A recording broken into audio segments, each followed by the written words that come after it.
E orou ao Jonas ao Senhor Deus da entranha do peixe. Jonas 2, versículo 1.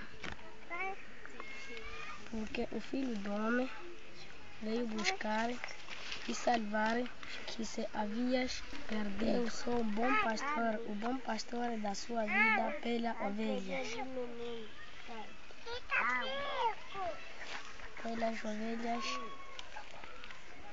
João 10, versículo 11. Eu sou o bom pastor da sua vida pelas ovelhas. João 10, versículo 11.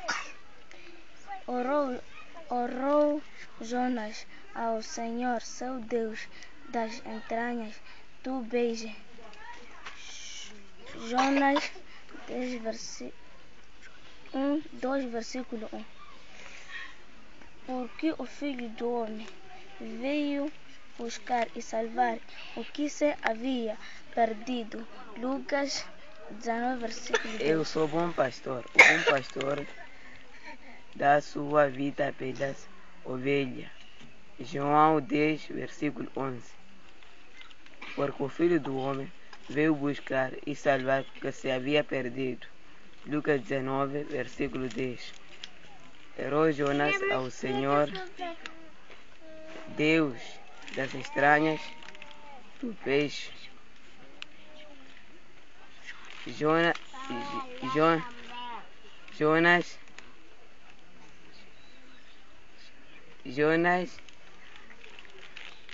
2, versículo 1.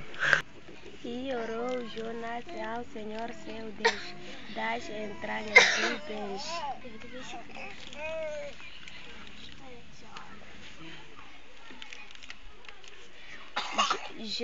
Jonas 2, versículo 1. Eu sou o bom pastor dá a sua vida pela ovelha. João 10, versículo 11.